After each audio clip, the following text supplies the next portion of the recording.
अस्सलाम वालेकुम व्यूअर्स। आज की वीडियो में मैं आपको बताऊंगी कि आप फ्रोज़न समोसा को किस तरह से फ्राई कर सकते हैं। उसके लिए आपने मीडियम फ्लेम पे ऑयल जो है उसको गरम कर लेना है और उसके बाद आपने समोसों को आहिस्ता से उसमें डाल देना है ऑयल।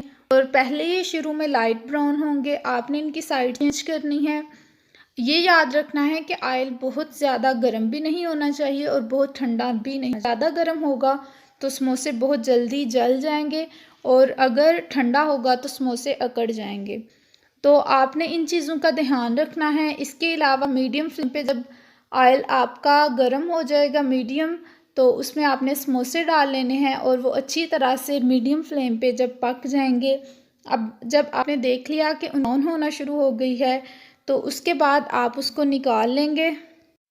बहुत ही आसान मेथड है, ऑलमोस्ट सब लोगों को पता ही होता है, लेकिन यहाँ ये नहीं पता होता क्योंकि बहुत से लोग कहते हैं कि हम समोसे फ्राई करते हैं तो वो जल जाते हैं या फिर अकड़ जाते हैं। तो उसके लिए मैंने ये वीडियो बनाई है कि आपको पता हो कि ऑयल कितना गर्म होना चाहिए और कितनी देर में हमने उसमें डालना है। तो ऑयल आपका बहुत ज़्यादा गर्म भी नहीं होना चाहिए। मीडियम फ्लेम पे जब आप ऑयल को गर्म करेंगे और मीडियम फ्लेम पे ही आप समोसों को फ्राई करेंगे, तो आपका ये मसला कभी भी नहीं आएगा कि आपके समोसे जो हैं वो बहुत ज़्यादा मतलब पक गए हैं। और अगर वीडियो पसंद आए तो लाइक करिएगा, कमेंट करके बताइएगा कैसी लगी वीडियो, और दुआओं में याद रखिएगा। फ़ी अमानिल्लाह।